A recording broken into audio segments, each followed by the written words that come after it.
Thing from your neck of the woods. Anything buffalo. Buffalo chicken dip. Buffalo chicken quesadilla. Or the dip. Wings. Okay. The only thing I don't care for is blue cheese. If you have jalapeno poppers, you get like an A+ from me instead of just an A. Celery, because you need celery with wings. I was trying to think of something green that I could throw in there because I don't want to sound, too unhealthy. All right. Some pizza would be nice. So we've got a lot from you. We've got a big list that you want to see on the spread. Also, shout out to Charlotte pizza place Hawthorne's. If you've never been, they have a fantastic buffalo chicken pizza. Side note. What about you, Timothy? I might be making buffalo chicken pizza this weekend, actually. I think that's going to be my contribution to the game, making a buffalo chicken pizza. Because you do make pizza all the time. Try that out. For those who don't follow Tim on social media. I haven't made a buffalo chicken for a while. Yeah. Well, come on. All right. What guac? I think guac is a need to have on Super Bowl Sunday, and it's easy to make. Make it the day of. Don't make it the day before. It's not going to taste as good. But have some guac this weekend. I'm not a huge guacamole person, but yes, if you enjoy it, I hope you have a lot of guac. Oh, okay. that was so judgmental. Well, it's better than celery. That was the most judgmental I've ever heard in my entire life. Okay, so buffalo pizza, Tim Buckley's special recipe, guacamole. What else? I don't know. Give me like a cookie or something. We gotta have something sweet out there as well. Yeah, maybe a way to celebrate after the Seahawks win. What's a Seattle food? Is there a Seattle food? I'm not a Seattle person. Smelly fish. I don't know because as we talked about, it's my significant other who's the Seattle fan. But okay, what's a Seattle food? Coffee and fish. So apparently they're renowned for their seafood, actually. Not smelly seafood, like Jeb said. Salmon, crab, and oysters. So I guess you'd have to be having a very fancy Super Bowl. All food you can get better versions of on the East Coast in Boston. Just saying. Wow. Yeah. Apparently there's also Seattle-style hot dogs, which are hot dogs with cream cheese. Personally, that sounds gross to me. That's at least smelly hot dogs. Okay, great. All right, we've talked too much about food. Never showed his face once. Yeah, Jeb has a lot of opinions about the Seattle, clearly. Tim, I hope you have a fantastic weekend. Before we leave, I think I already know the answer, but who are you cheering for? I'm cheering for the Seahawks because I never liked the Patriots. Well, yeah, they're your number one rival, so it's true. That's okay. Okay. Well, regardless of who you're cheering for, we love you. Have a great weekend. Stay safe, and go Seahawks.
Good evening, everyone. Thanks for being with us for Live Impact News. I'm Vanessa Rufus.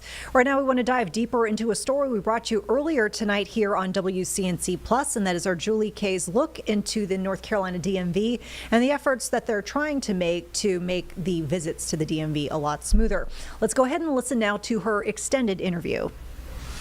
I know that DMV, obviously a huge conversation in North Carolina. There have been a lot of improvements and a lot of conversations about how to keep those improvements going. I want to start with just the last couple months of what are some of those improvements that you guys have implemented, whether that's, more people, shorter wait times. What does that look like? Sure. Yeah. So we've been hard at work over the last 8 months or so. We had new commissioners start in early May and started making some changes. And so we've been making a lot of good progress over the summer. Some of the things that were changed, we changed our sign-in process and began taking walk-ins all day long. So that line starts to move right away in the morning. You shouldn't be seeing long lines of people outside of offices out in the weather all day long anymore. So we're checking people in, we're checking their documents to make sure they have what they need. We're texting them a link where they can watch their place in line virtually so they can wait from anywhere. So again, that you don't have to stand outside the DMV while you're waiting for your turn. So that was implemented over the summer. That's really working out really well. Of course, our capacity is limited. Sometimes we're seeing more demand still than we have capacity. But over the last couple of months, that has started to come down. Some of the things that are contributing to that are House Bill 125, the mini budget that was passed in August, granted DMV 64 new examiner positions in this fiscal year. There'll be 33 more in the next fiscal year, but we hired those 64 for this fiscal year within 30 days. They've all been trained and deployed across the state. And we just had our largest graduation ever in December. The governor was there to celebrate that with us. And so those additional personnel are absolutely helping address the demand. And then also we had some additional legislation towards the end of September, October timeframe, Senate Bill 245, that allowed us to move some more transactions online. About 400,000 per year is our estimate, and we've been seeing incredible adoption of that. So right now, if you're someone that does not have a real ID, you can renew online 2 times in a row. If you are someone that has a real ID, you can renew a second time online in a row if your most recent transaction was in person. So for a lot of folks that they did come in person more recently to get their real ID. And so if they renewed online and came in person to get a real ID and had a new picture taken, you'll be able to renew online again. And then also, we moved, teen drivers were a real sort of demand driver for us. And so there was another thing that was in Senate Bill 245 that allowed for teen drivers to upgrade from level 2 to level 3 completely online. And so there's no need now for that second driver log. There's no need for an office visit. The parent goes online and takes one action, and then the student driver takes another action online. Very simple process, and we've been seeing great adoption of that. We've had, about 120,000 people take advantage of that already. That's 120,000 people that aren't in line at the DMV anymore, and so that is really driving down demand as well. And so those are a couple of things. It's not, one thing didn't sort of get us into the issue we were having with demand far surpassing our capacity to serve, and it's not one thing that will sort of magically fix everything. It's going to be a series of things. So additional staffing and some law changes to allow for more things to be done online have made a really big difference. But we're not taking a victory lap. We know that we still have a long ways to go. Our wait times were up around 2.5 hours in some places. They're down around 45 minutes. That's a big improvement, but it's still not where we need to be. Our goal is to be around 15 minutes. And so we've got some work to do to get there. particularly in the urban areas where we're seeing our highest demand. Charlotte and Raleigh and Wilmington are growing very quickly, and so we may have a need for more employees than the ones that we've been granted most recently. And so those are conversations that we continue to have. You were able to fill those 60 new positions within 30 days. I think that's an interesting piece of the story. Is it sounds like there's people who want to take these jobs. There just needs to be, funding to hire them. Yeah, so DMV had been asking for positions for several years and had not received them. And so we did not have a staffing problem in the sense that we couldn't recruit and train and onboard those people. We just didn't have the positions to be able to recruit and hire those positions. That's something that people have a misconception about, is that, we hear from folks, why don't you just open more offices and hire more people? Well, we're not a private business. That's not the way that it works. The legislature needs to fund the additional locations and the additional positions, which they did. And we're grateful to the legislature and the governor for taking that action. And the auditor as well was supportive of DMV adding more positions. So it's kind of taken everybody working together to make the progress that we've made so far. But again, we still have a ways to go. So speaking of, being a private business, there was a committee hearing considering that as an option of privatizing the DMV, removing it from the NCDOT. Has there been any update on that you've heard of from lawmakers, and where is the DMV's position on this? I've not heard an update on that.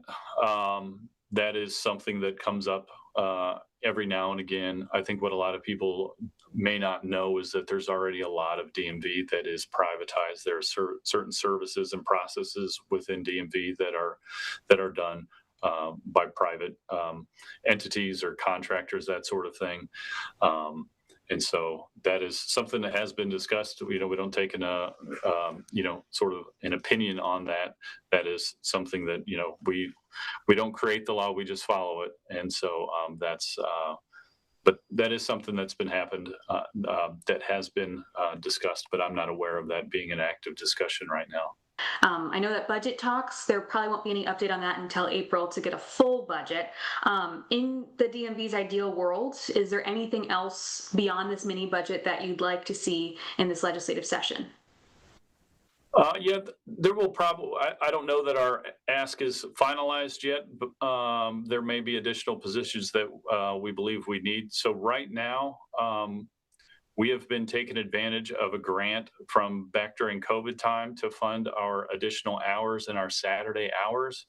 We're about done with that grant. That grant is almost completely used up, and once we get past that time frame, we're going to need some more support to be able to continue those extended hours and the summer hours. And so that's something that will be on our list for the legislature. And we're hopeful that they'll see the benefit in the extended hours. I know that 15 minutes is a lofty goal. I'm sure everyone would love to see that. But is there anything else that you think people need to know about what y'all are doing to get to that goal?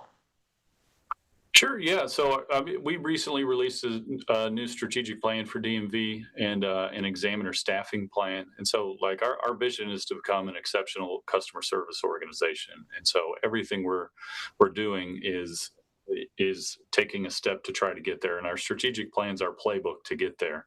Our examiner staffing plan, we're already starting to implement that.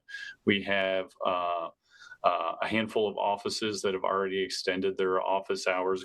Most of them were part-time offices that are now going to either more service from 1 day a month to 3 days a week. But we also have several that are going from 1, 2, or 3 days a week going to full-time. And those are in rural areas. And so that's to increase the service there. But then also we have our very busy urban areas as well. And so we really have a data-driven approach now for where we place our examiners, and our highest demand offices. we were at times sort of staffing our farther out offices if they had a vacancy or if someone called off, that sort of thing, from our larger offices.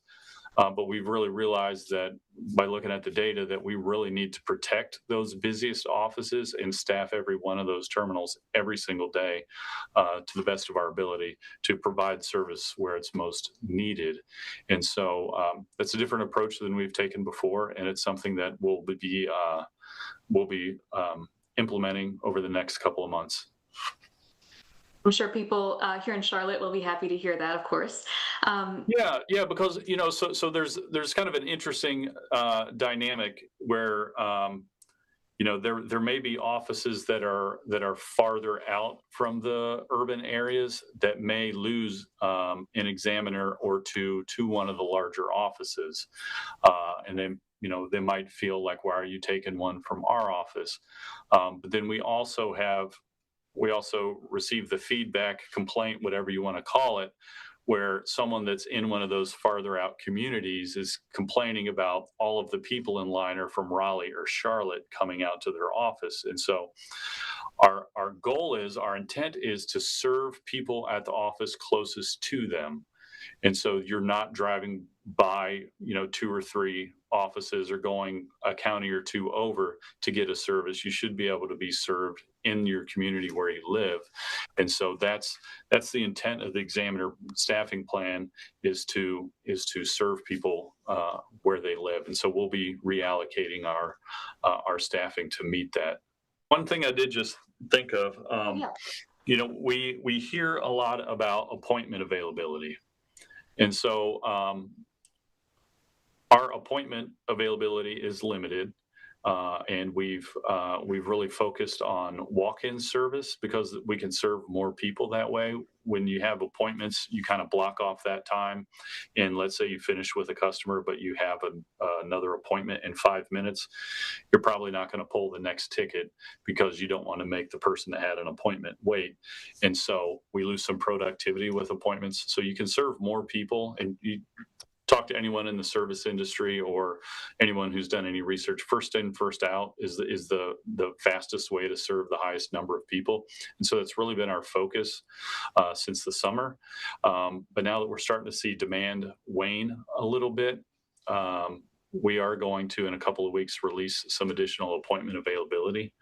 And so that will be good. We changed our how far out we book appointments. It used to be 90 days, and we would, hear complaints like the only appointments are 3 months out, that sort of thing. And so we've shortened that window to 7 days, and those are released currently just after midnight on weekdays. And so that's sort of how appointments work. They're booked 7 days out. New appointments are, become available every weekday just after midnight. But we will have more that will be coming available here in a couple of weeks. But again, you don't have to have an appointment. We serve almost 90% of the people as a walk-in, as opposed to by appointment. And so that's something we want people to know. A lot of people feel like they have to have one. That was the case during COVID. That is no longer the case. And if you show up, at around the time that we open, we'll get you checked in, and you'll be able to wait from anywhere, and we'll text you when it's your turn. Glad you mentioned the appointments, because I was going to ask about that. So that's good, helpful. But yeah, this was really helpful. Thank you so much for doing this. Yeah. All right, and folks, we will take a quick break here on Live Impact. We'll be back in 2 minutes.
All right, folks, welcome back here to Live Impact News. We are turning now to a briefing from earlier today as DOJ officials announced that a key participant in the 2012 Benghazi attack has been brought to the U.S. to face charges.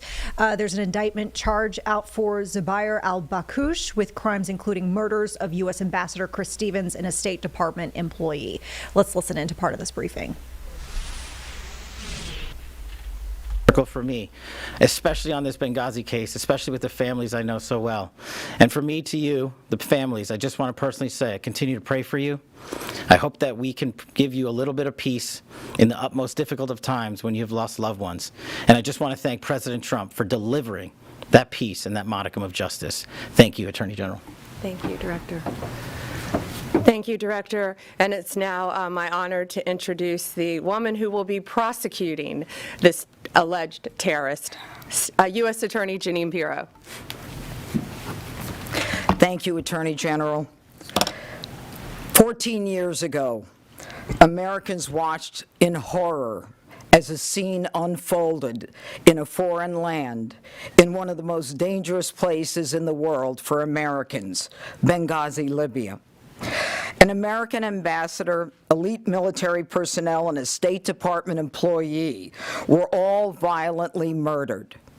For 13 hours, the American cavalry never came. For 13 hours, they waited for help that never came. Today, President Trump is making sure that American justice is coming for those individuals responsible for the deaths of those 4 Americans. Bakush is now on U.S. soil because of the President, Attorney General Pam Bondi, and Kash Patel. The FBI, the Department of Justice, never forgot. There are prosecutors in this room right now who have been in the office for 13 years and have consistently handled this matter in this case. This department will never forget the seemingly forgotten in that outpost in Benghazi. Bakush was first charged by complaint in 2015, which was sealed for 11 years. An 8-count indictment, has been unsealed, and it charges Bakush with the murder of Ambassador Chris Stevens, the murder of State Department employee Sean Smith, the attempted murder of State Department Special Agent Scott Wickland, and conspiracy to provide materials for terrorists and support that resulted in the death of 4 Americans, as well as arson at the special mission. I don't have to go through all of the facts, but every one of us remembers this case. I reported on it when I worked at Fox. I had relationships, as Kash Patel just said, with the families. And last night, as soon as they were in custody, because of Pam and because of Kash, we had a limited unsealing order from Judge Cooper that allowed me to speak to the family members to let them know that justice was coming for Bakush. I spoke with Sean Smith's mother, who I've known for years and have communicated with for years. I spoke with Tyrone Woods' widow, Dr. Dorothy Woods. I spoke with Ambassador Chris Stevens' family, as well as Glenn Doherty's brother, Greg, as well as his widow. These were people who never expected that justice would be coming. They never knew about the determination in this room and behind me, and the incredible work of the FBI along this case for years and years, because this was something that mattered. The Benghazi saga was a painful one for Americans. It has stayed with all of us. And let me be very clear, there are more of them out there. Time will not stop us from going after these predators, no matter how long it takes, in order to fulfill our obligation to those families who suffered horrific pain at the hands of these violent terrorists. And now, I again want to tell everyone that American justice is here, that President Trump will make sure that the cavalry comes for Americans no matter where they are in this world. Thank you. We'll take a few questions. I have a on topic and an off topic. Sure. Tell us a little bit about how he was captured, where he was captured. Was he in jail for a while before? Was he at home? What can you tell us about how this all went down? We're not going to give out a lot of the details, but I'm going to let Cash take what we can say. The general's right. We have to protect the integrity of the investigation and the ongoing prosecution. That's of the utmost importance. It always is, to make sure even this individual receives the constitutional protections only afforded in the United States of America. But an FTOC, a foreign transfer of custody, is executed by the FBI each and every time with special tactical assets, FBI agents, and of course medical personnel. And that was done in this instance. And the individual was apprehended and transferred over the night and into custody early this morning at an airfield. And so that's about all we can say on that matter. But in order to maintain the chain of custody, this is what the FBI does, routine, every time. It's what we did for the 6 top 10 we already captured. It's what we did for the relentless others that we continue to capture. Was he picked up in Libya? He was picked up overseas.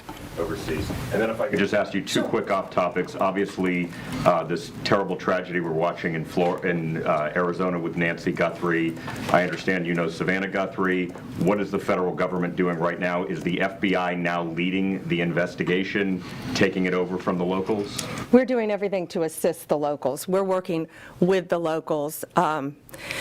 Breaks my heart for Savannah and for her family. I know she's asked for all of our prayers, so please pray for her beautiful mom, pray for her family that she's returned home. That's all we can say about that at this time. But yeah, I've known Savannah for over 30 years, and it's breaking my heart. If I may, there seems to be a little confusion with DNI Gabbard was down in Atlanta last week for the Fulton County search. Originally, this office said that she was not part of the investigation. She put in a letter to Congress that President Trump directed her to do so. And then now President Trump yesterday said that it was at your insistence that she went down there. So what is the case here? Yeah, thanks for asking that. It's that's interesting because DNI Gabbard and I are inseparable. We are constantly together, as are the people behind us. We constantly talk, we collaborate as a cabinet. We're all extremely close, know what each other, what we're doing at all times pretty much to keep not only our country safe but our world safe. And she was down there with Deputy Director Andrew Bailey of the FBI. And I'm not going to talk about any other details of that matter right now because Georgia's a very important issue to us. She was there. We're inseparable. That's all I'll say. Mike, NBC. Can you say, was there foreign involvement in the capture of this suspect? What kind of assistance did you get from other countries? I'm going to let Director Patel take that. I think we're not going to be able to say a lot on that matter as well. But and to you personally, I'm so sorry you and your NBC family are going through this right now. We appreciate it. As the general said, in order to execute an apprehension, a capture, and a foreign transfer of custody, no one agency alone can do it. We did it throughout the interagency here, and of course we're working with partners overseas. And we're not going to get into the details of those conversations and those ongoing matters because as the U.S. Attorney indicated to you, we're not done. And so what we want to do is maintain not just the integrity of this investigation, but the possibility and the promise of bringing more individuals to justice for this heinous act of terror.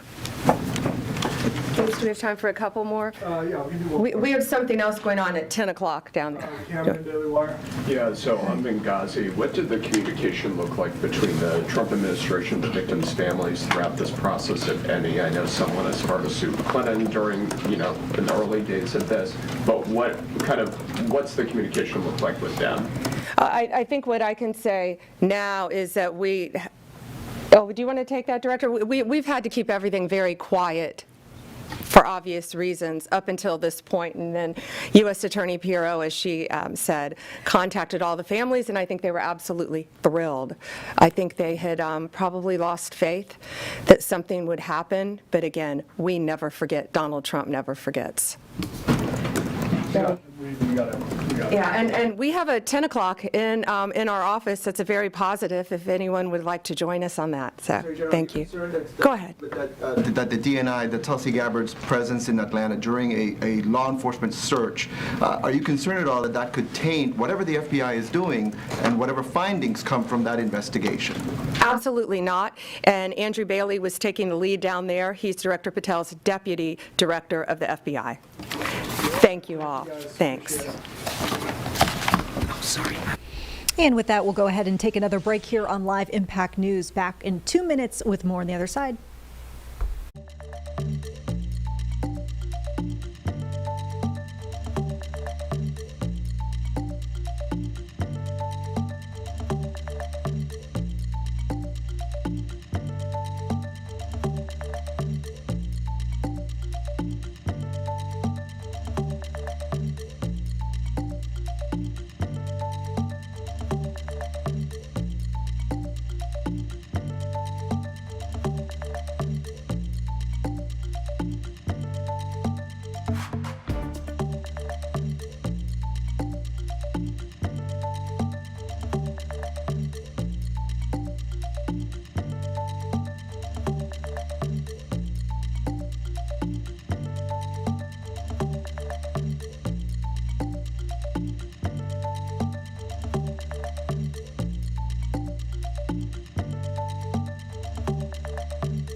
Hi, everyone. Thanks for sticking with us on Live Impact News. I'm Vanessa Rufus. We are looking ahead to a lot of excitement this month. We, of course, have the Winter Olympics, which kicked off with the opening ceremony tonight.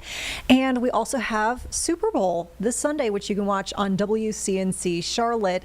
Our Eugene Robinson is getting us ready as well, speaking with various folks as kind of the hype as we lead up over the next couple of days, starting off with a sit down with Mike Tirico. Let's listen in.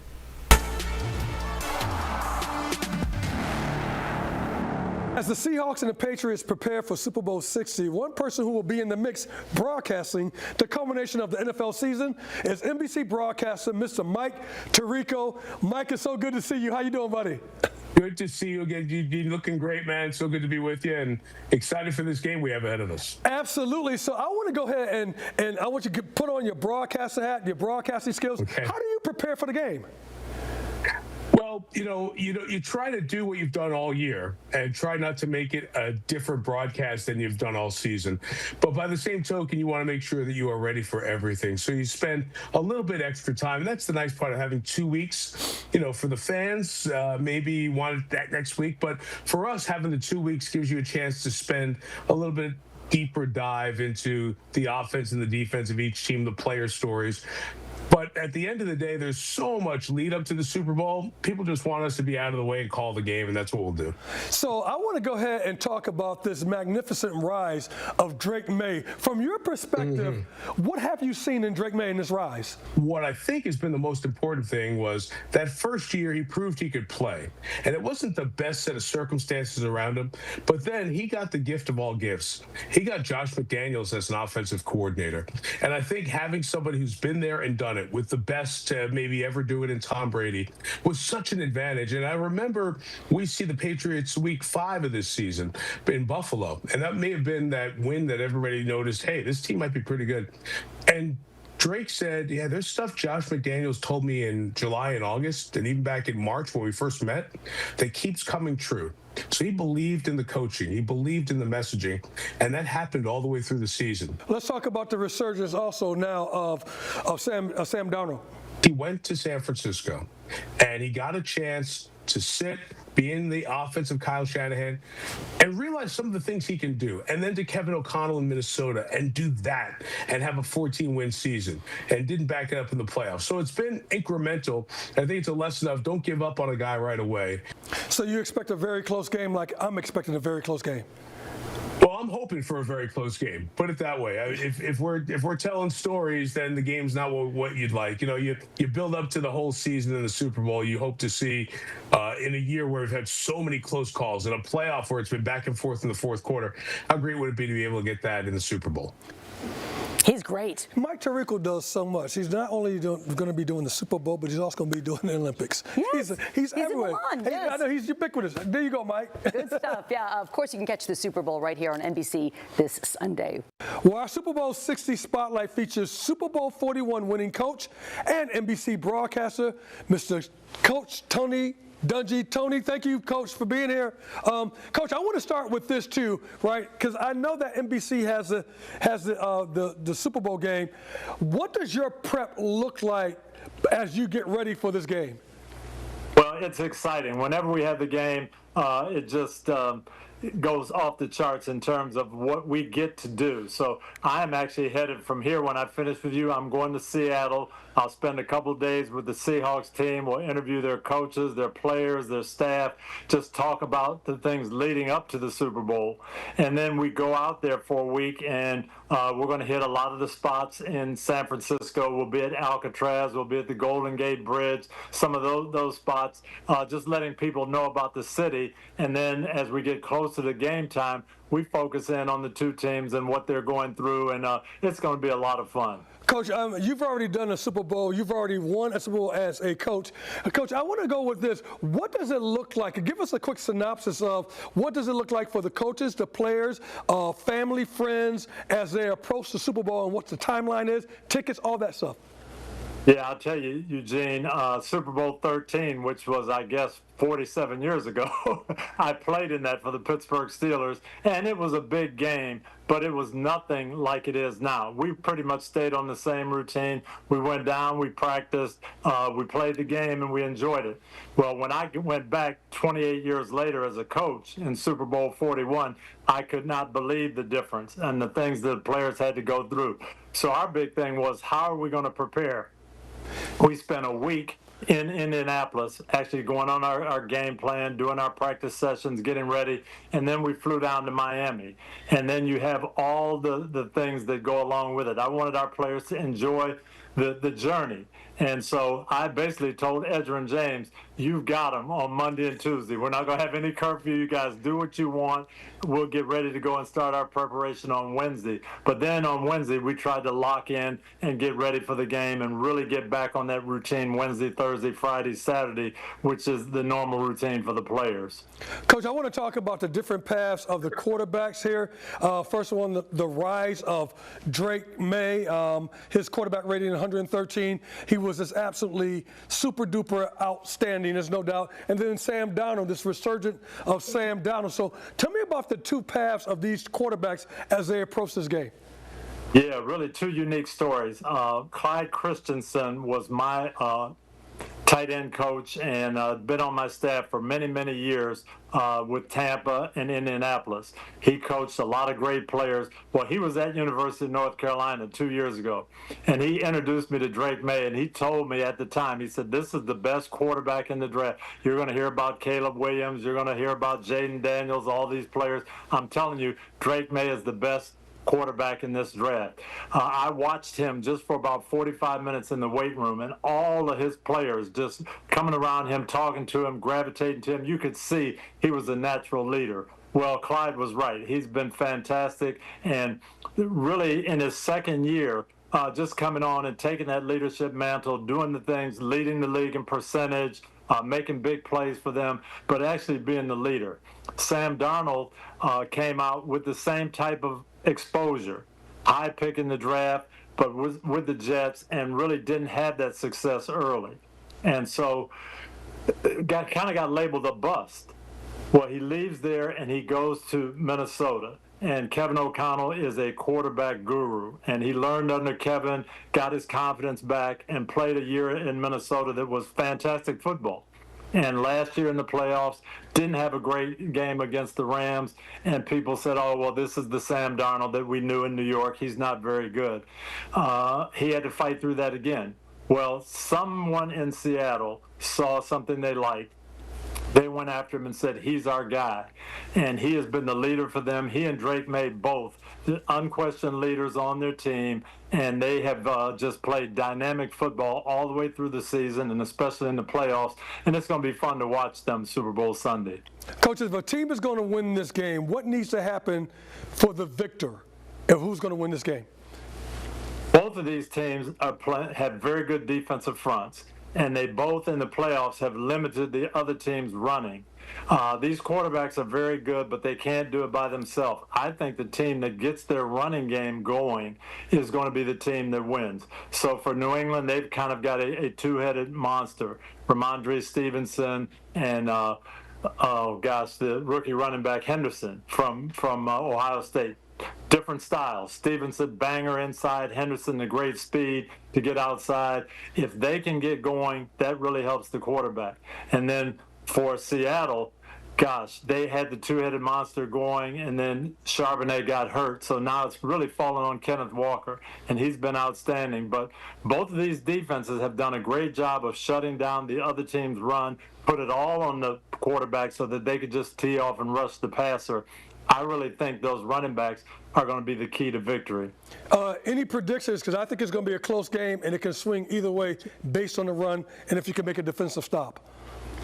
That's going to be the key. And both of these teams have just come up big when they've needed it. Seattle has played very, very good football in December and January in the playoffs. New England just seems to do enough to win. Whatever it takes, they've been able to do it. They have great confidence. I don't know who I'm going to pick, but it's hard to pick against New England because week after week they've been able to make the play that's been needed to win the game. Okay, Coach. Thank you, Coach. And off the beaten path, I want to move to another subject, the Olympics. NBC has the Olympics. If you can compete in the Olympics and go back, 30, 40, 50 years yourself, Coach, and at your peak ability, what event in the Olympics would you participate in and compete in? Well, for me, Eugene, it would be ice hockey, men's hockey. I went to the University of Minnesota. We had a great hockey program. 1980, the Miracle on Ice. Herb Brooks, the Olympic coach, was our hockey coach at the University of Minnesota. He always used to tease me, come on out, skate with us a little bit. You can play right wing. Well, 5 of my classmates were on that gold medal winning hockey team, and Coach Brooks did a phenomenal job. So if I could ever step into an Olympic role, it would be right wing on the hockey team. Coach, thank you very, very much. Coach, safe travels as you head out to Seattle and then out to California. And once again, thank you for being so gracious and able to talk to us again, Coach. Thank you very much. Thank you. It's going to be a great one. We're excited at NBC, and I think we're going to have a great Super Bowl. Well, today, our Super Bowl 60 Spotlight features 3-time NFL MVP, Super Bowl 31 champ, and Hall of Famer, my friend, Mr. Brett Favre. And Brett, I want to go ahead and talk about this. Talk about the journey that the Patriots and the Seahawks have walked to get to this point. Yeah, well, you well know, as I do, what that's like. And this time of year is the only time of year where I even consider missing the game. This is a fun time to prepare for the Super Bowl, leading up to the conference championship. It's just a different feel. I don't know how to explain it, but it is football. It's no different than the regular season, but there's just a different feel about it. And after you win the conference championship, then all the chaos granted, it's good chaos, but people want tickets, people want hotel rooms, getting pulled in all kinds of different directions. But it's like I said, it's a good thing. But it's just it just has a totally different feel than the rest of the season. Absolutely. It's a fun time. Absolutely. So let's dig a little deeper into your position, the quarterbacks. Drake May got 31 touchdowns this year. He has almost 4,400 yards, only 8 interceptions, and his QBR is 113. On the flip side, Sam Darnold, 25 TDs, 4,000 yards, roughly 14 interceptions. His QBR right at 100. This, I think, is going to be predicated upon the quarterbacks, particularly being safe with the ball. Give me your estimation of both quarterbacks and what that looks like. Well, you said it very clear. Drake May has played a cleaner game throughout the year than Sam. Sam's probably more like me. He'll take chances and risk that other quarterbacks wouldn't take. But I'll say this, Sam Darnold was money last night. He made some big-time throws. He didn't turn the ball over. And I think ultimately that's what won the game for him. I mean, the Rams moved the ball fairly well. They scored pretty much, I think, every quarter. And it, it had that feel like whoever has the ball last is going to win. Stafford obviously has had an unbelievable year, but Sam Darnold outplayed him last night. And if Sam Darnold plays the way he played last night, if he plays that way in the Super Bowl, I don't see them being beat by the New England Patriots. So does any team have an edge? I know we always talk about, keeping the ball safe, make sure your defense shows up, no dumb penalties, things of that nature. So does any team have an edge as they move into this big Super Bowl? Well, I've heard a lot of talk about Seattle is just going to just annihilate the New England Patriots. I don't see it that way. I think Seattle's got a really good team, but so does New England. Now, no one was saying that last year when they were 4-13, but that was last year. Both quarterbacks are playing exceptionally well. Drake May, like I said, has played cleaner, but they're both opportunistic on defense and stingy, and they both run the ball fairly decent. I tell you what, that kid last night for Seattle, man, I think his last name is Walker. Walker, Am I yes. correct? Yes, Walker, yes. You don't tackle. The one guy does not tackle him. I mean, you better wrap him up and gang tackle him. He's a heck of a player. I mean, if I had to pick, I don't know if I could pick which team I think. I think they're evenly matched, even though I don't think they're very familiar with each other. But it should make for a really good game. I think it more than anything, it'll be a fun game to watch. Yeah, I think it's going to be a great game too. This game is also going to be on our network, WCNC. So make sure you keep it here on WCNC for the Super Bowl. Now, Brett, I want to kind of pivot a little bit, and I want to talk about the Olympics. All right, for the Olympics, if you could compete in the Olympics at your prime, all right, the Winter Olympics that's coming up, what event would that be and why? I don't know what it's called exactly, but when they come down and they jump with the ski and lean forward. Oh, do you mean the 90 meters? The 90-meter jump? Yeah. I don't know if I'd make 90 meters, but I'd probably do one of these. Dude. But I would. I mean, that's as close to flying as I would get. So does that gunslinger mentality, that risk-taking thing, does that come into part and play as? I'd be as scared, Gene. I'd be scared to death. All right, and here's another last question for you. The Hall of Fame induction is going to happen towards the end of this week. And so there's a guy here in Carolina, Luke Kuechly, who's on the finalist list. I wonder what are your thoughts about Luke Kuechly? We know what we think about him here and how well he's played. But on that national stage and being a Hall of Famer, what do you think about Mr. Luke Kuechly?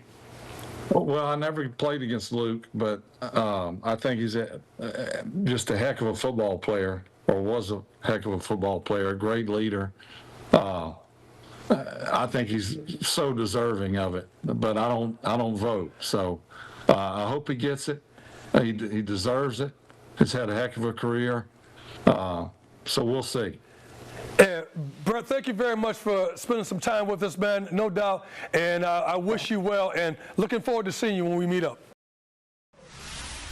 And of course, folks, as many of you watched last night over our air WCNC Charlotte, that expectation for the Hall of Fame selection did come to fruition. All right, let's go ahead and take another quick break here. Back in 2 minutes with more Live Impact News.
All right, folks, welcome back to Live Impact News. We have a bit of a preview for you tonight as you stick around and watch the news at 11 right here on WCNC Plus. Our investigative reporter, Nate Morabito, has been looking into a really popular weight loss drug, those GLP-1s, and hearing stories from folks who talk about actually overdosing and how serious that can be. And so he dove into that with his latest investigation. We want to bring you now a sit down that he had with our Jane Monreal just a little while ago today, previewing his story tonight at 11. Because these days, you've heard all about them probably, GLPs, easy to prescribe, easy to take, and a lot of people are using them to lose weight. But right now, our Nate Morabito, as well as our partner at WFMY, digging into parts of this troubling trend involving these weight loss injection. Guys, thanks for joining us here, Nate in studio, and of course, Kevin joining us from FMY. So I'll start with you, Nate. What you and Kevin found these overdoses related to these weight loss drugs, they've skyrocketed. What is happening? Right. I mean, so like there's so many people that are using these injectable weight loss drugs.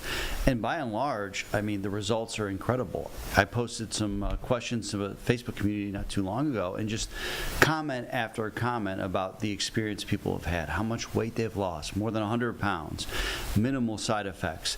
I think that's the norm. But what we also found is when you are maybe not partnering with a doctor as closely as you should, or maybe you're not using a preloaded injector and you're taking a syringe and a vial and pulling out the dosage yourself, there is this risk of an overdose.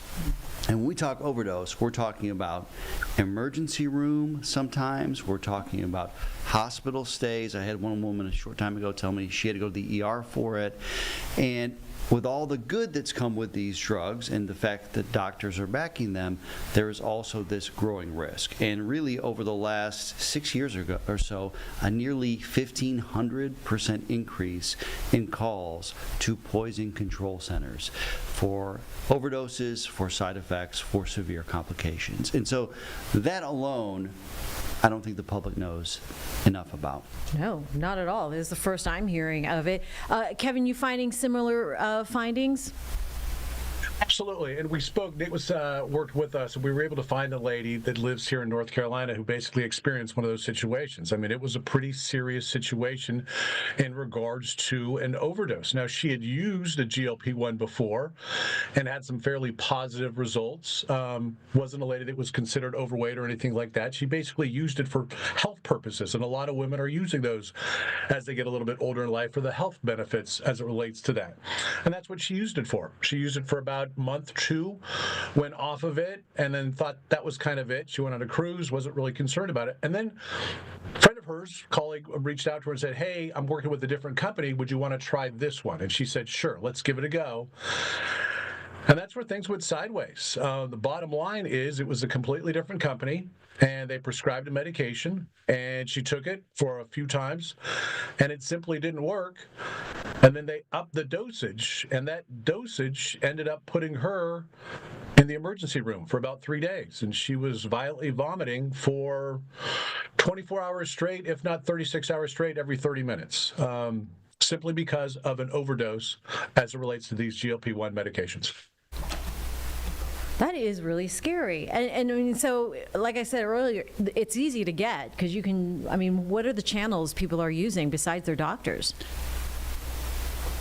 You can, I mean, that's the thing. They're readily available. There are tons and tons and tons of online companies and doctors that will prescribe these. And in this situation with her, she had to do very little, like background information or anything like that. No pictures, no visuals, no nothing. Previously, she had to stand up in front of a camera. At least the doctor was able to kind of look at her and view her or what have you. In this situation, nothing like that. It was just a form that was filled out. She got the medication. It didn't work. They upped the dosage, and that caused problems. So, I mean, for both of you, when you collab together on something like this, you're finding the same findings. What are these poison control folks or doctors telling you? Yeah, I mean, so if you look at this woman's case, Leslie's case, who Kevin interviewed, I've talked with her a bit as well. She is featured in our investigation that airs tonight at 11. She had no interaction with like a live digital video consultation.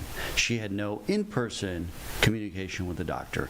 And that's, you know, we talked to a bariatric surgeon here in Charlotte with Novant Health, Dr. David Vollinger, and he really can't overstate this enough. If you are going to go on this kind of medication, he believes that you should be meeting with the doctor face-to-face. He says that is the best situation because that doctor knows your history, has a vested interest in making sure that you are going to comprehensively address your weight loss if that's the reason you're going on these drugs. And when we talked to him, you know, the question for me was, because I have friends that have used these, I had no clue how severe the complications can be. I mean, in incredibly rare cases, people can die. And so he addressed that. And I wonder if we can take a listen to that, Carlene, because to me this drives home. Rare, look, right? And you know, it is extremely rare, but not zero from the standpoint. Just we talk about dehydration.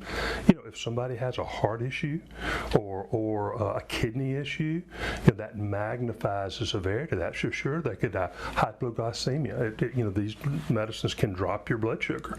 Let's say that it drops your blood sugar to an extent that you have an injury, a intracranial injury. You know, some severe things can happen. So I don't want to scare people away from taking these medications. These medicines are excellent, but the point I want to make is educate yourself, about your own medical history and the side effects of these drugs, and do it under supervision of somebody that knows what they're doing, and not just over the phone with someone who doesn't have your vested interest and your medical chart in front of them. Chronic relapsing disease, you need a chronic relationship with your physician, right? That is key. This needs to be treated just like high blood pressure, diabetes, any other chronic disease. Obesity is the same way. These medicines can cause serious help or they can cause serious harm if you're not working with a medical professional. So I really, as part of this too, I wanted to know locally how often this is happening. I know Kevin was we're working towards the same way. And the truth is that North Carolina and South Carolina's poison control centers, we made requests to them. They did not comply with our request to provide data to really understand in our states how often this is happening. But we do know nationwide, big picture, this is an issue. Almost 23,000 calls to poison control centers since 2019. And, Leslie didn't call a poison control center. So how many others are out there like her too that just go straight to the hospital, straight to the ER?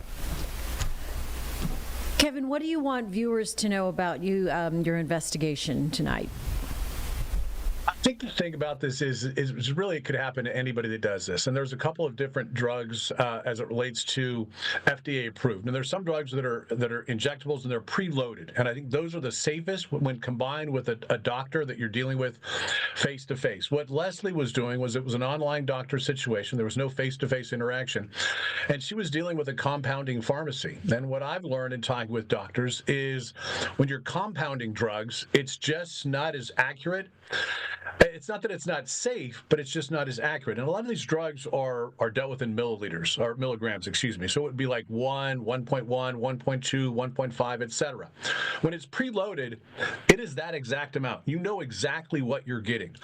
When you're dealing with a compounding agency, from what I've been told, one batch that could be 2.1, the next month when you get that same batch at 2.1 milli, it may actually be 2.3. Or 2.4 or 2.5.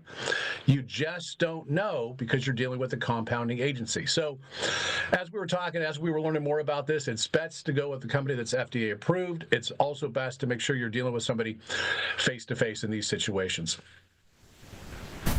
And Nate, this is very, it's kind of disturbing because a lot of people use it just not to gain or not to lose so much weight. They're not obese, but they are, in that maintenance level or trying to stave off, just to slim down. Right, and it's so common, and I think that Leslie's experience really drives home another message too. She thought something was off when the doctor doubled her dosage and told her to inject even more of that from her vial into her body, and she didn't take the full amount, but her gut told her, this doesn't seem right. And the next thing you know, she's asking a doctor, can you put me in a coma? I cannot live like this. This is too much for me. So we're talking really extreme. And by the way, not only all the suffering she went through, a more than $10,000 hospital bill. Oh, wow. So this is a little bit more than a nuisance here, right? If things go wrong. This is something that can affect your life. It can affect your pocketbook. And all we are trying to remind people of is that this is happening. There are actual cases about this happening. And really, if you can have a relationship with your doctor or a doctor that you trust and you work with regularly, that seems to be the best approach. Nothing's obviously going to be bulletproof in this kind of a situation, but you just don't want to be in a situation where those side effects like nausea, vomiting, stomach pains can get to a level that are kind of unbearable. Yeah.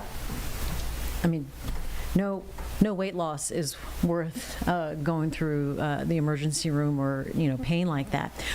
Okay, gentlemen, your investigation looks like it's going to be a good one and something that we need to tune into tonight at 11. Tonight at 11, I know on WFMY, on us at 11, and I just so appreciate Kevin working with me on this. We actually started working on this because our colleague in Seattle, station in Seattle at King TV was looking into this as well, and so it's just a great collaborative effort to really amplify something that people just don't know enough about, I think. And yeah, it is something that a lot of people are talking about too, across the board. All right, looking forward to that on WFMY as well as WCNC Charlotte tonight.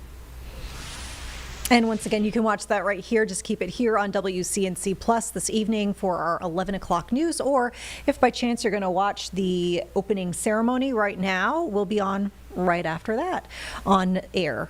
on television. So we'll be back in 2 minutes with more on the other side. We appreciate you sticking with us here on Live Impact News.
Folks, here on Live Impact News, turning now to a Purple Heart ceremony from earlier today in the nation's capital. Attorney General Pam Bondi presenting a Purple Heart to Deputy United States Marshal Louis Andy Deacon and his canine Rocky. We're told this is stemming from law enforcement operation in Texas last year. Let's listen in. She's very generous with the Marshal Service, law enforcement in general, the support that she has given. Law enforcement is unprecedented, and I certainly don't take it for granted. I appreciate all the support he gives us. That being said, I'm honored to be here in this building. So I'll start with my remarks, which it is an honor to be here with you today in this symbolic building as we recognize the bravery of Deputy United States Marshal Andy Deacon and Canine Officer Rocky. Their story, the way in which they face down extreme danger to protect others, represents the United States Marshal Service's 236-year heritage of courage and sacrifice. As director of this legendary agency, it is such a privilege to represent the finest team of law enforcement organizational specialists. I wish to thank Attorney General Pam Bondi again for her steadfast support for our agency throughout her tenure. She initiated this special presentation to highlight the remarkable achievements of Andy and Rocky in courageously tracking down, confronting, and neutralizing the killer of our task force officer, Sheriff Deputy Jesus Vargas. There were several heroes that day. Just over a year ago,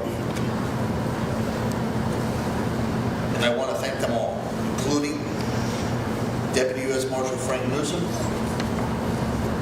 who, as well as being key to discovering the fugitive, was also Rocky's handler, or as he says, he's Rocky's driver.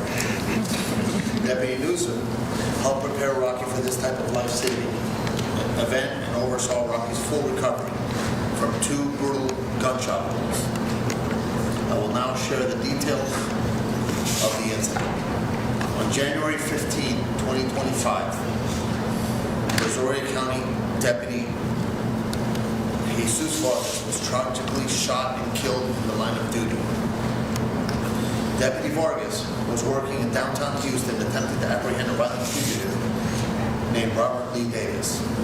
Upon locating and approaching Davis, Deputy Vargas was immediately shot.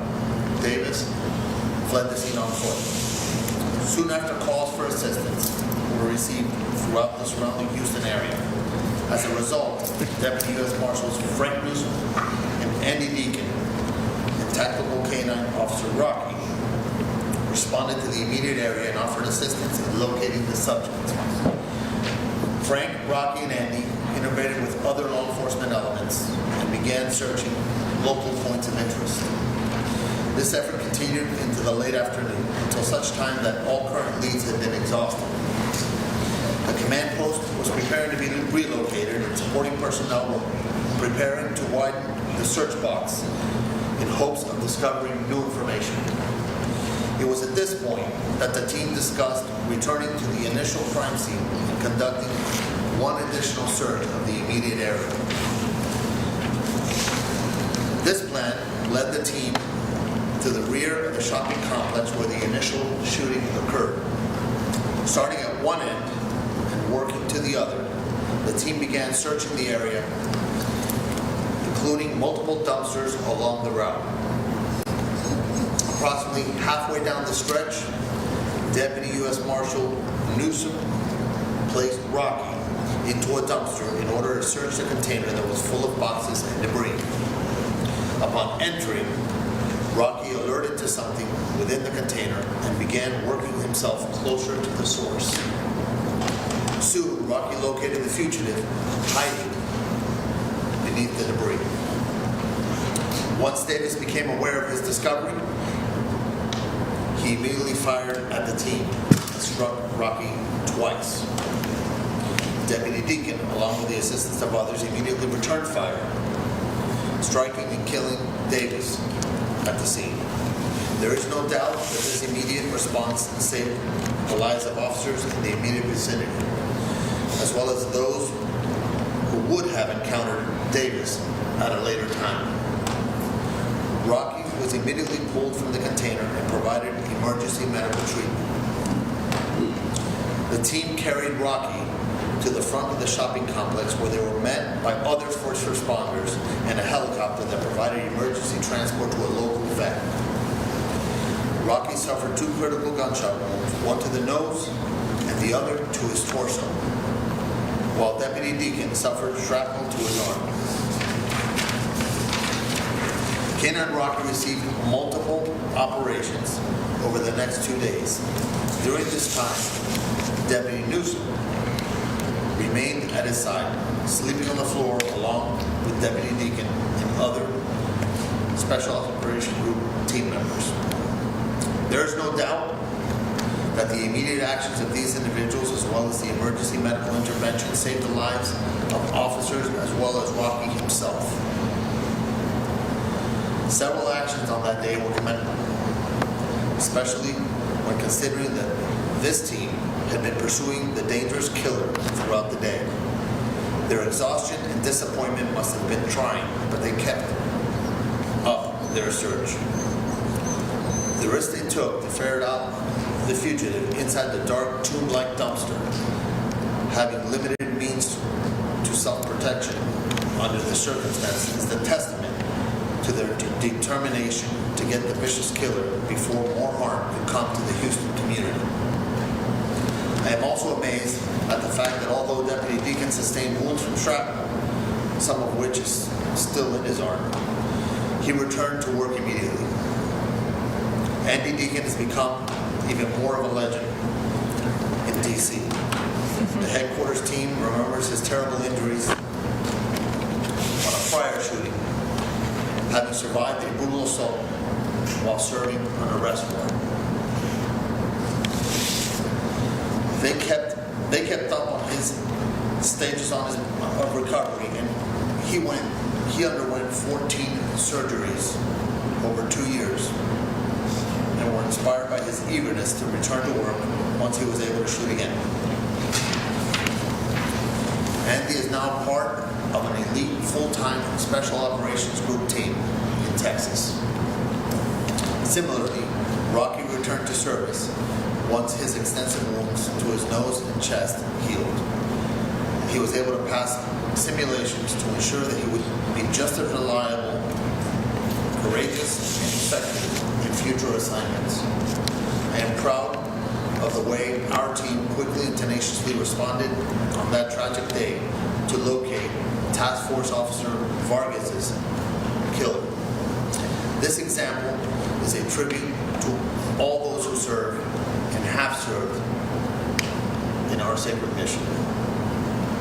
In closing, let us not forget that our two-legged and four-legged officers alike are out on the street every day making our nation safe. We are so grateful for all you do to keep our communities safe and are proud of how you look after one another during these dangerous operations. I would now like to present them with their Purple Heart Award. Very good. Canine Rocky. He will treasure this for us. It will hang proudly above his chest. It comes with a leash so we can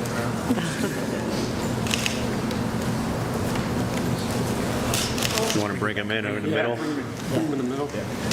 Yeah, come in the middle. Let's bring him back over so we see the dog. Right. There you go. Get right here, right over the camera.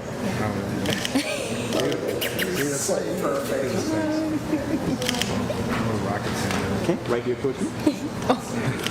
And this handsome canine, as you can see, he has a scar on his nose, and he is back to work actively, fighting to keep all of us safe. I've always said as a career prosecutor, one of the most dangerous things you can do is serve a search warrant on a fugitive, because they have nothing to lose, especially the violent ones. And that's why not only our incredible marshals at the leadership of you, Gaddy, thank you, with your leadership, he looks a little nervous.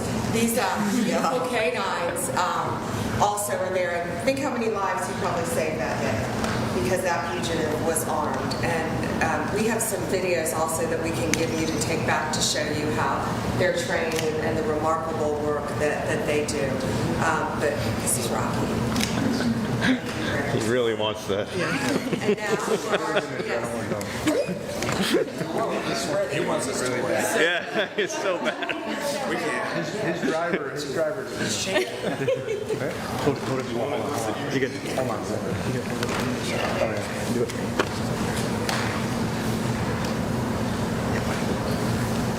So Andy was one of my deputies when I was a marshal on the Southern Mission of Florida. So, no stranger to his bravery and his great work. We're truly honored to have a deputy of his caliber in our agency, and really appreciate it. thank you. We all appreciate you, and that he showed me his injuries on his hand, and he's back to work. And, as Gabby said, he suffered 2 serious injuries, and you're back fighting to keep all of us safe every single day. Thank you for your sacrifice and for your service to our country. The third one, I get a free promotion.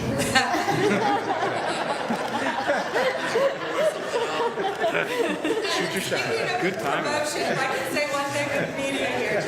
Coincidentally to this, we just rescued as part of a horrible puppy mill that's going on in another state. There are 97 German Shepherd purebred puppies at Big Dog Ranch that need homes. One of our lawyers, Henry Whitaker, has adopted one. We have a Secret Service agent who went back with his 2 daughters, adopted one. We have lots of beautiful purebred Shepherd puppies that need homes, and they are amazing. They're smart, they're kind, well-trained, and so please consider adopting a Shepherd. Big Dog Ranch. Thank you. My wife's on the phone. Thank you. Oh, good. Oh, good. All right. Thank you all. Thank you for coming. And with that, we'll take a break here on Live Impact News. We're back in 2 minutes with more on the other side of this break.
Hi, everyone. Welcome back to Live Impact News. Turning now to a big talker here in the Charlotte area. That is the discussion over the I-77 express lanes. And this prompted a really big community response last night. You might remember here on WCNC Plus, we had a reporter looking into this town hall and the major, response that we saw from community members who showed up to learn more about this project and also voice their concerns, they say, with how this project could impact their communities. Now, we did have Malcolm Graham, city councilman, here on Live Impact within the last few hours to speak with our Jane Monreal about his thoughts on this project as well. So let's go ahead and take you now to that conversation. Their opposition to this elevated highway design. Mr. Graham, thank you for joining us here this afternoon on such short notice. First of all, appreciate you coming in. Thank you for the opportunity to be here again. I enjoy coming in, visiting with you guys. Yeah, we enjoy having you here because we can break it down in a conversational style, and we've got some time here in this longer format. So, what happened yesterday? Did you expect that to happen? So, what happened yesterday is we had our annual District 2 Town Hall meeting, and we talked about a wide variety of issues that impacting District 2 as well as the city of Charlotte. We talked about crime and public safety. We talked about growth in the community, our strategic area plan, the fact that Charlotte has 150 residents coming to our community each and every day. We talked about the zoning process. We talked about issues relating to growth.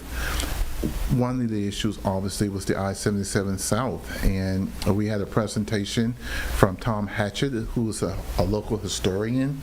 He presented last night and kind of put the issue in perspective in terms of the history of the 77 project going back to the 50s and the 60s. The African Americans who lives and properties were impacted because of the construction of the original freeway. What a great time to have that conversation during Black History Month, to learn some history, to set up the discussion for the I-77 expansion, which was delivered by the North Carolina Department of Transportation.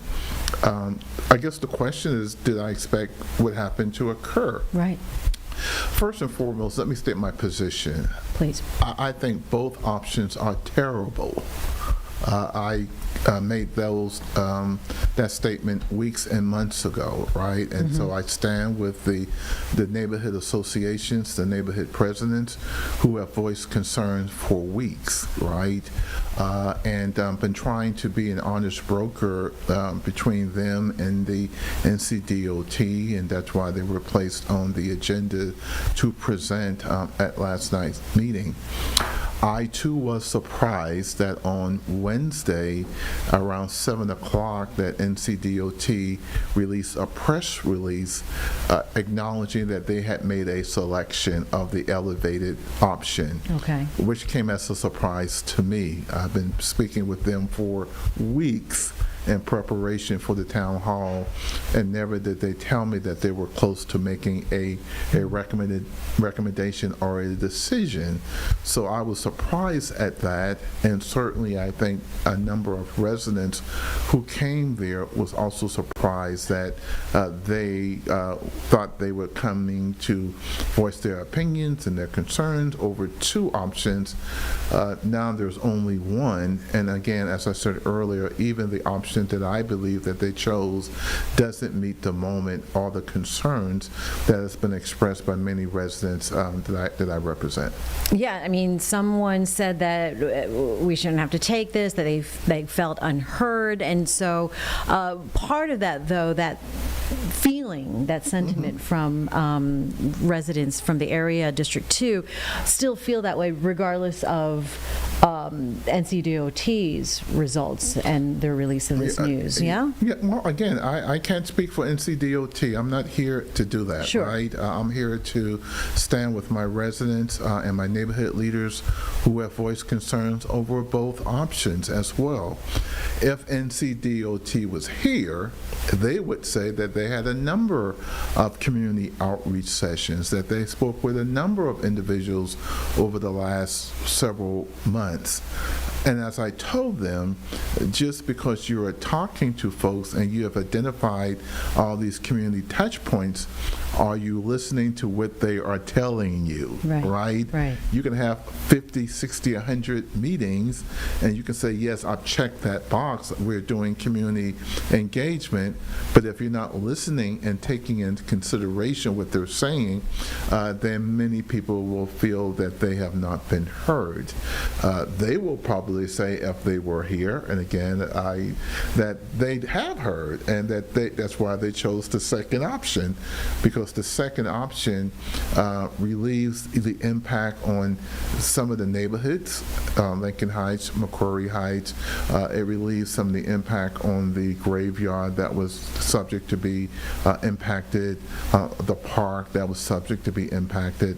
They will probably say, we did listen, and so we made those, that's why we pivoted to the second option.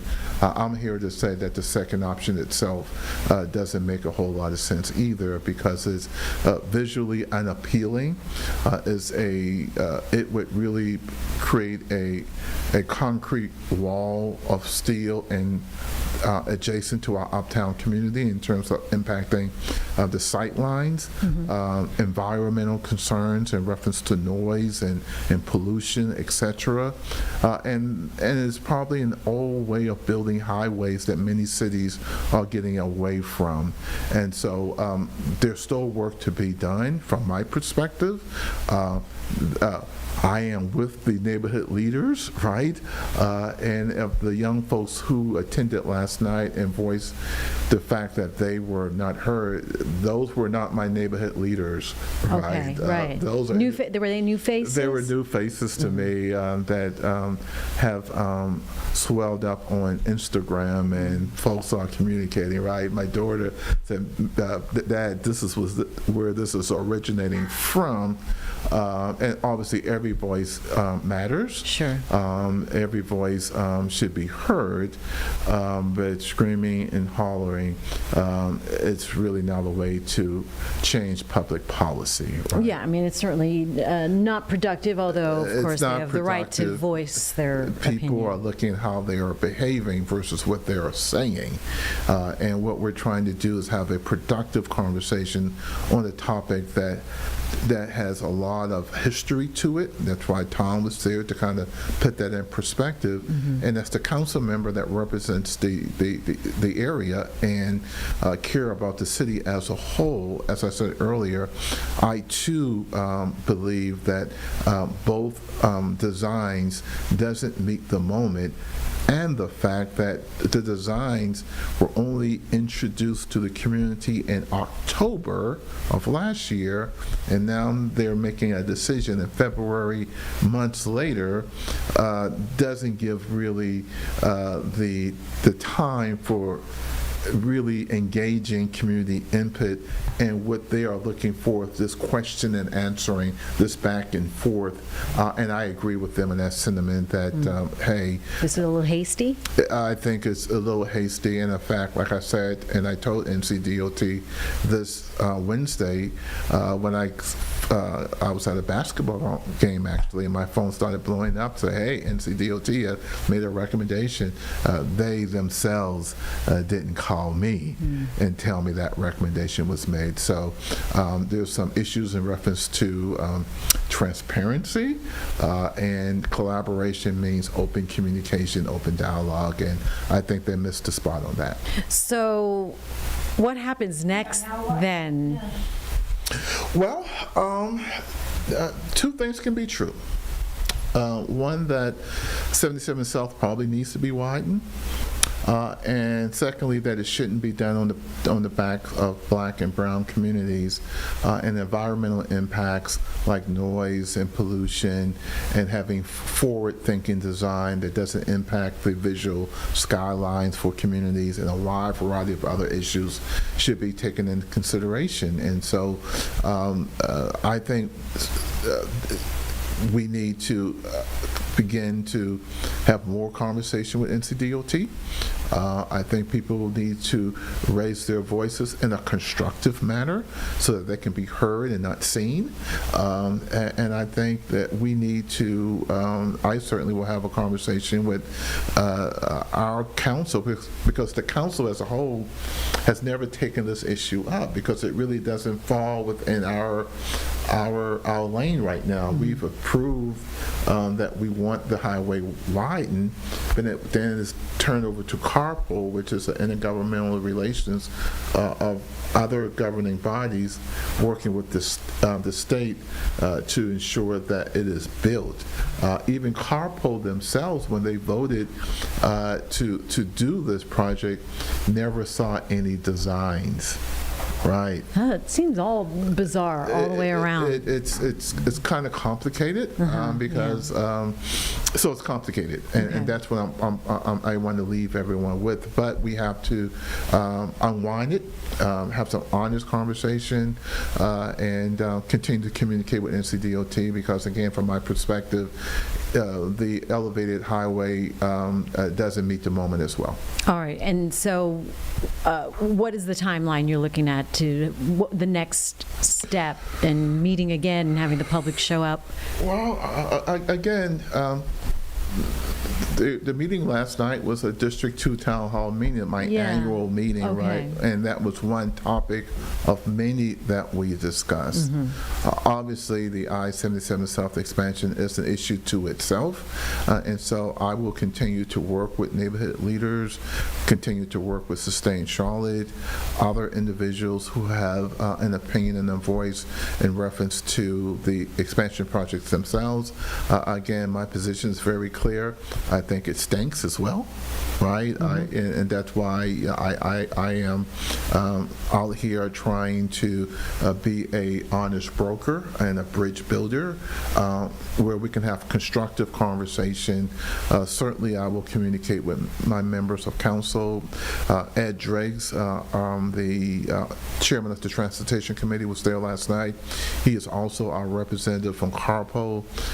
Councilmember Mayo was there last night. Her district will be impacted by the expansion project itself on the Nations Ford Road side. The Mayor Pro Tem, Councilmember Mitchell, was there last night. So council members are taking notice about what is happening and what people are saying, and how and when and to what extent that we can participate.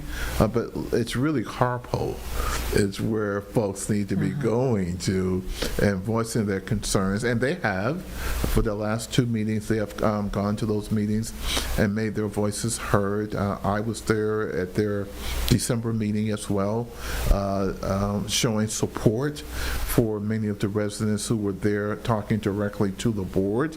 And I will continue to do that and be very visible and very outspoken about making sure that as a community we don't replicate the damages that we did decades ago to black and brown communities, dividing them, and being forward thinking about what we can do as a community to ensure that we accomplish the real need of expansion, but again, not at the expense of black and brown communities, and being forward thinking about how we design it, and being an honest broker that there will be some impact.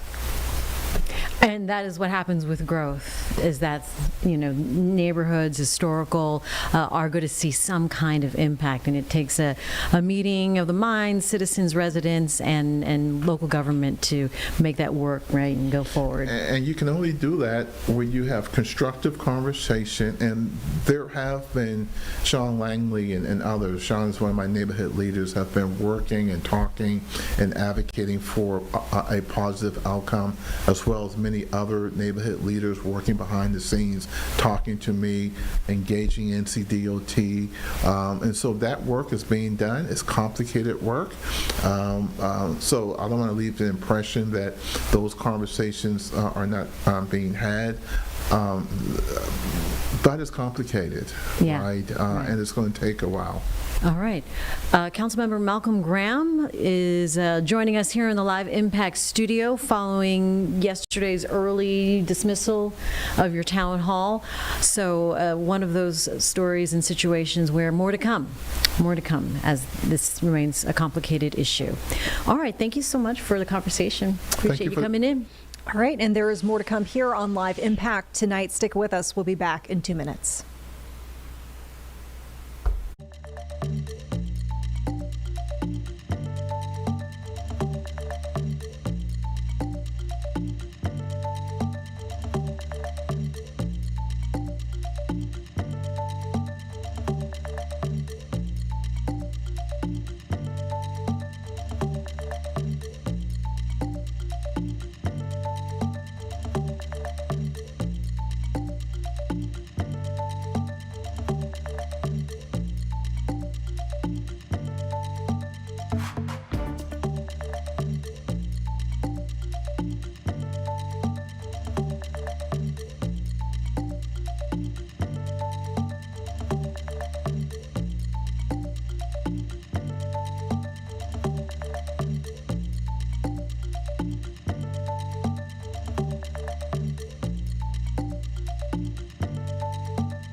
Hi, everyone. Turning now to a briefing from earlier today as Boston has declared a cold emergency for this weekend. Temperatures are expected to plunge and folks are being urged to take particular care. Let's go ahead and check in with the very latest from the Northeast. To everyone. Nearly 2 weeks since 23 inches of snow blanketed Boston. It's also one of the 10 largest snowfalls in our city's recorded history. We are here to share some updates about our snow response and preparations for the next bit of flurries that are coming. So after me, you will hear from Nick Gove, our Chief of Streets, then Brianna Malore, our Chief of Community Engagement, and then again, you'll get a bonus Super Bowl update from Commissioner Michael Cox of the Police Department. Starting that last Tuesday, as soon as the snowfall ended, we got hot coffees into cold hands and teams hit the streets, and truckload after truckload of snow has been taken away and removed. Our public works personnel and contractors have been working around the clock and have cleared more than 6,200 truckloads of snow from our streets and intersections, clearing away curb ramps and crosswalks and hauling it to snow farms all over the city. There is a shift out right now as we speak, continuing to do this and hauling more snow ahead of this weekend when we'll see a few more inches. In terms of tonight, thankfully, the National Weather Service is telling us that it will be less than we saw just recently, but we are still expecting more snow. And Danny Nee tells me it could be This could be potentially up to 4 inches. We're hoping and getting ready just in case, but hopefully it'll be a very manageable amount. Our teams are ready, and Public Works has been restocking our supply of salt since the last storm. We have more than 39,000 tons of salt across the city, including the 6,500 tons that you passed on your way in here today. Our teams are ready to start pre-treating the roads before the snow really starts to come down heavily, starting tomorrow morning, and ready to clear it out once the snowfall ends. We're also declaring a cold emergency starting this Saturday into Monday. So I know it's a big weekend and a lot of folks are going to be enjoying and having a lot of fun, but please just be prepared, dress in layers, try to stay warm and take care of everyone and check in on your family and friends as well. We just want to make sure that everybody is safe. There's a lot of work that we all have done and a lot of work that we all still need to do. We have seen sidewalks where property owners have let the snow pile up and freeze over and the temperatures aren't helping here, or where there's just enough space carved out for one person to narrowly get through, but not for someone in a wheelchair or stroller or more than a single file line. That is not safe for our pedestrians and inaccessible for our disabled residents. So if you haven't shoveled your sidewalk yet, please be a good neighbor and clear it out. And if you see anyone outside who appears disoriented or not dressed for the weather or is struggling, especially our seniors or unhoused neighbors, please call 911 and we will be ready to respond right away and make sure people get into the warmth and resources. For all non-emergency issues during tonight's storm, please call 311 or use the 311 app. Okay, a quick note for our Spanish-speaking residents, and then I'll pass it over to Chief Gove. Han pasado casi 2 semanas desde que 23 pulgadas de nieve cayeron en Boston. Empezando el martes, desde que paró de nevar, teníamos café caliente en manos frías y nuestros equipos pusieron llantas a concreto. Nuestro equipo de trabajos públicos y contratistas han estado trabajando a cada hora, limpiando más de 5.700 montadas de nuestras calles e intersecciones, rampas y pasos de peatones, transportándolo a estancias de nieve en toda la ciudad. Por muy tentador que sea, por favor, no intenten bajar en trineo por la montaña de nieve que apareció en su vecindario también. Hay un equipo ahora mismo limpiando lo más que pueda a través de este fin de semana. Esperamos más nieve esta noche. Afortunadamente, el Servicio Meteorológico Nacional está proyectando mucho menos que la última vez, pero nos estamos asegurando de que nuestros equipos estén listos. El equipo de trabajos públicos ha estado reponiendo nuestro suministro de sal desde la última tormenta. Nuestros equipos están listos para tratar previamente las carreteras antes de que la nieve comience a caer. Y estaremos listos para despejarlo una vez que termine la nevada. Nuestros equipos en la ciudad continuarán asegurándose de que nuestras carreteras estén seguras y despejadas. Pero hay mucho trabajo que todos todavía tenemos que hacer.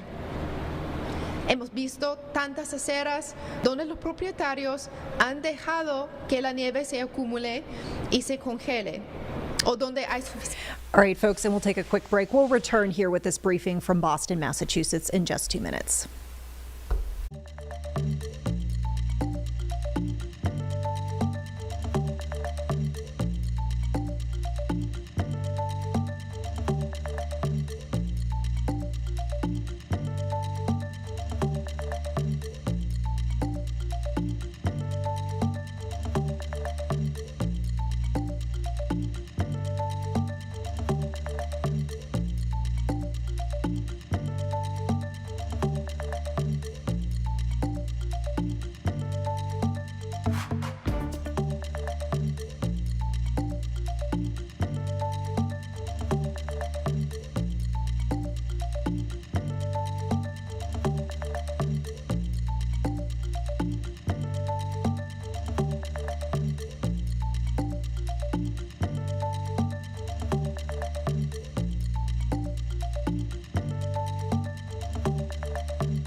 All right, back here in the Live Impact News studio, we'll return to this briefing from Boston, Massachusetts, as they are under a cold emergency through the weekend. The Boston mayor giving an update to folks living there. Para los posible para los residentes discapacitados. Así que si aún no ha paleado tu acera, por favor, sé un buen vecino y despejala. Y si ves a alguien afuera que parezca desorientado, desvestido o está luchando, especialmente a nuestros vecinos ancianos o sin hogar, llame 11 y nuestros equipos responderán. Para todos los problemas que no sean emergencias durante la tormenta de esta noche, llama a 311 o utilice la aplicación Boston 311. Gracias. Okay, I'll pass it over to Chief Nick Gove.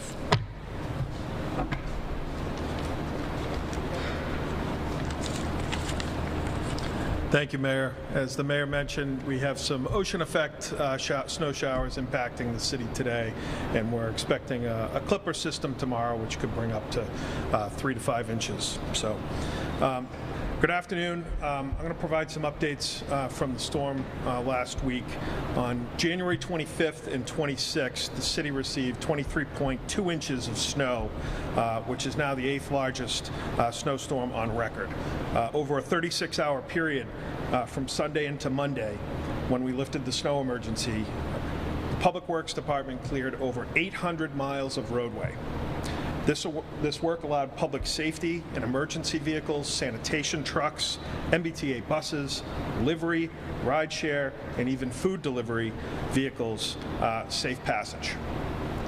During the height of the storm, on Sunday, Boston Fire responded to and knocked down a 3-alarm fire on Wentworth Street in Dorchester. This is a good example of exactly why we prioritize keeping streets open first.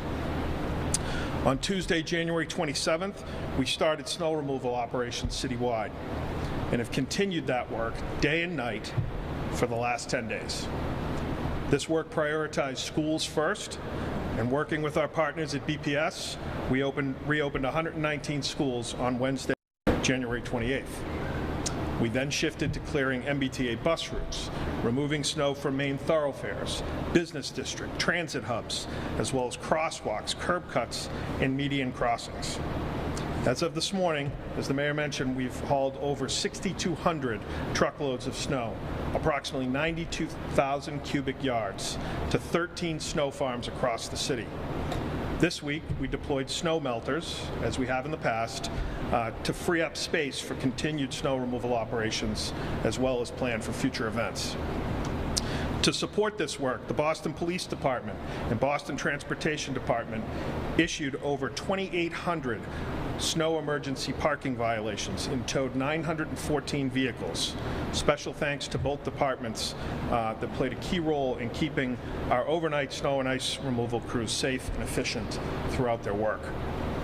As of this morning, code enforcement has issued over 2,800 snow removal violations citywide, including 112 violations to the MBTA.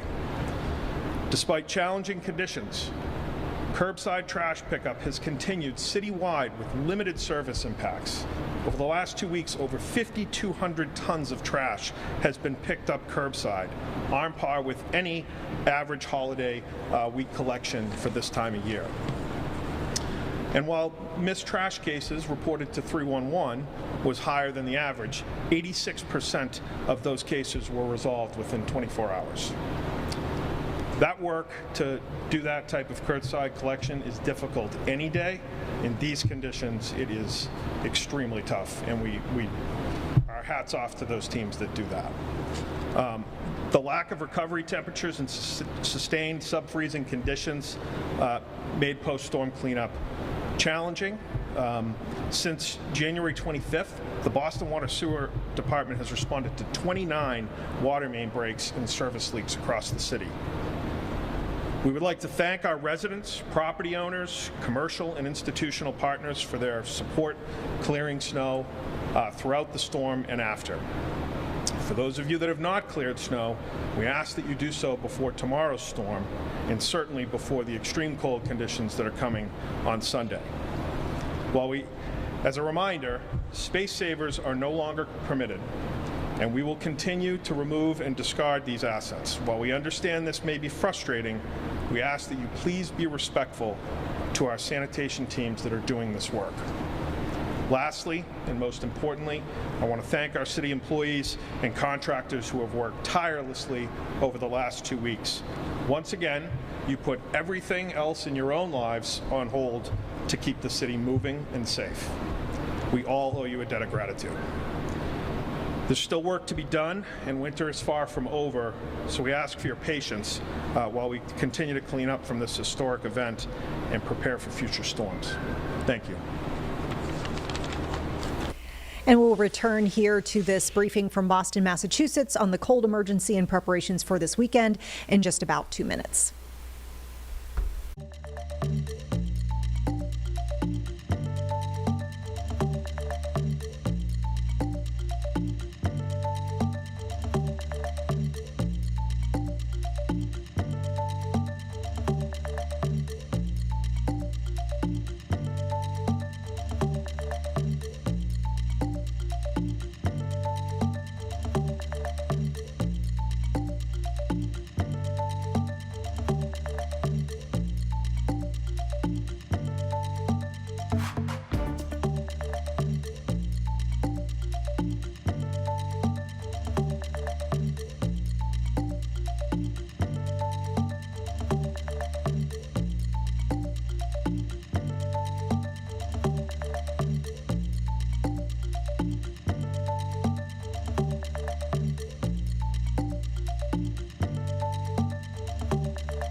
And folks, we are back here checking in with the latest from the Northeast as residents in Boston are being told to be on the alert for any sort of cold weather impacts as the temperatures are set to plunge this weekend. The city also discussing some of the ways it's trying to clean up from a recent major snowstorm there. Let's go ahead and listen back in with this briefing. Good afternoon, everyone. My name is Brianna Malore. I am the Chief of Community Engagement, and I house the different departments that are out in the community and connecting with constituents and residents every single day. I want to say a special shout out to Ergi Budo, who is the Director of 311. We often talk about 311 and submitting cases and uplifting the connectivity to City Hall, but there's faces behind 311, and I want to thank them for the work that they do and for her leadership. So I want to speak directly to Boston residents on how the city is committed to keeping you safe and connected to resources during any snow or cold or weather emergency. And when we're approaching low temperatures this weekend, I know we all had enough of the snow, but spring is around the corner, March 20th. We're counting the days, but we got this, Boston. We know we are better together. The Mayor's Office of Neighborhood Services, which is also housed in the Community Engagement Cabinet, has designated liaisons for connecting Boston residents with city departments. Each and every neighborhood has a neighborhood liaison, so make sure you're connected. You can go online at boston.gov/ONS or call 311 to be connected to your neighborhood liaison. Before any snow emergency or any cold or snow emergency, the neighborhood liaisons proactively, like they did 2 weeks ago, proactively reach out to neighborhood organizations, civic leaders, community organizations to notify them of resources around parking, around heating centers, et cetera. Right now, ahead of this frigid weather, liaisons are still proactively reaching out to nonprofits, senior centers, community centers, making sure that they're connected to resources for the community and the neighborhoods that they serve. Also, we have a special, Will Dickerson, who is our faith-based liaison that also makes sure we're doing proactive outreach to our places of worship. It's an opportunity to connect with our faith-based kind of community members to make sure they are, up and running for their services as well. The Community Engagement Cabinet, as I mentioned, is home to 311, is a 24/7, 365 operation, non-emergency hotline. Please, of course, call, because again, like I mentioned, there's people behind the calls, but also when we're talking about sidewalks and we're talking about streets, downloading the app is probably the most effective way to communicate with 311, because you get to, upload a picture, show us exactly a pinpoint location of where the concern is. The 311 app is also available in 12 languages, so please submit your request and your cases with a photo attached. You can also dial 617-635-4500 when you want to connect with 311. Last 2 weeks ago, we've seen a stark uptick in 301 calls and submissions of cases over 3 times, over 15,000 calls, which is unprecedented. But it was an opportunity again to serve the constituents of Boston, and we really take pride in that at 311. Again, lastly, being a Bostonian, we all know what being a Bostonian means. It means we look out for our neighbors and we make sure to connect with our neighbors so we can have stronger communities, stronger neighborhoods. If you see someone who is unhoused or in immediate need, make sure you're calling 911. If you own a business or own a home, you are responsible for your kind of walkway. So make sure you're shoveling your sidewalks and your walkways so neighbors can navigate through the sidewalks. If your landlord or property manager is being unresponsive, please connect with ISD at 617-635-5300 or just call 311. We can connect you. Again, thank you to Chief Gove and the entire team, the Public Works team. They've been working tirelessly and often thankless work. Thank you all, and thank you for Mayor and your leadership during this time as well. Passing it over to the Commissioner, I believe.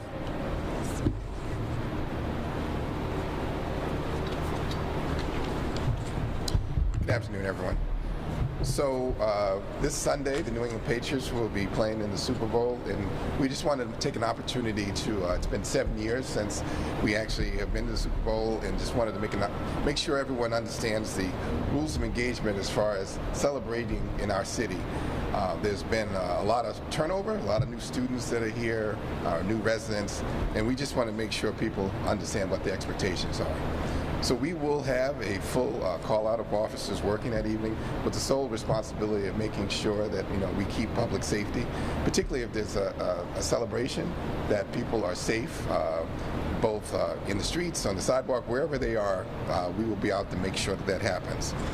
That being the case, that we want to remind folks that there's going to be zero tolerance for public drinking outside, and as always the case, zero tolerance for disruptive behavior, criminal law violations, more importantly, violence of any type, and fires of any type, or public property damage of any type. We will have zero tolerance for that, particularly after the game is over, for celebratory purposes or any other kind of purposes. We just want to make that clear. We don't do that here in the city, and we will actually hold you accountable for that.